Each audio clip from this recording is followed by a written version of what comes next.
Hi friends, junior NTR Koratala Shiva వీరిద్దరు కాంబినేషన్లో వస్తున్న రెండవ చిత్రం దేవర. ఈ చిత్రంపై మంచి హైప్ అయితే ఉందన్నమాట. మొదటి చిత్రం జనతా గ్యారేజ్ మెసేజ్తో పాటు కమర్షియల్గా మంచి హిట్ అయితే అందుకుందనమాట. ఈ చిత్రంలో జాన్వీ కపూర్ హీరోయిన్గా నటిస్తూ ఉంటే బాలీవుడ్ స్టార్ హీరోయిన్ సైఫ్ అలీ ఖాన్ ఈ చిత్రంలో మెయిన్ విలన్గా నటిస్తున్నారనమాట. అన్నీ బాగున్నట్లయితే ఈ చిత్రాన్ని ఏప్రిల్ 5న చూసేవాళ్ళం. బట్ కొన్ని అనివార్య కారణాల వలన ఈ చిత్రాన్ని అక్టోబర్ 10వ తేదీన రిలీజ్ చేస్తున్నారు. వాటికి సంబంధించిన అఫీషియల్ పోస్టర్ కూడా రిలీజ్ అయిపోయిందనమాట. అయితే ఈ చిత్రానికి 3 బ్యాడ్ సెంటిమెంట్లు వెంటబడుతూ ఉందన్నమాట. అవి ఏంటనేది చూద్దాం. ఒకటి వచ్చేసి రాజమౌళి సినిమాలో నటించిన తర్వాత ఆ హీరోకి హిట్లు అయితే ఉండదన్నమాట. అది ఎప్పటి నుంచో కొనసాగుతుందన్నమాట.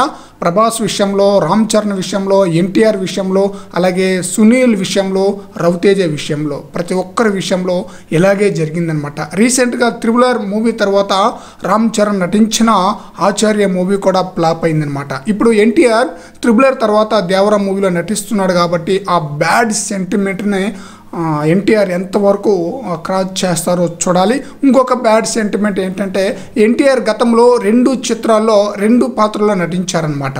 ఆ చిత్రాలు కూడా డిజాస్టర్ అయింది. ఇప్పుడు దేవరా మూవీలో కూడా ఎన్టీఆర్ 2 పాత్రలు నటిస్తున్నారు. ఆ బ్యాడ్ సెంటిమెంట్ కూడా ఉంది. వీటిని ఏ విధంగా ఎన్టీఆర్ అధిగమిస్తారో చూడాలి. ఇంకొకటి వచ్చేసి గతంలో ఎన్టీఆర్ నటించిన ఊసరవెల్లి సినిమా దసరా కానుకగా రిలీజ్ అయింది. ఆ చిత్రం కూడా అనుకున్నంత ఆ రేంజ్లో హిట్ అయితే కాలేదనమాట. ఇప్పుడు దేవరా మూవీ కూడా దసరా కానుకగా రిలీజ్ కాబోతుంది కాబట్టి ఇదొక బ్యాడ్ సెంటిమెంట్ ఎన్టీఆర్ని వెంటాడుతూ ఉంది.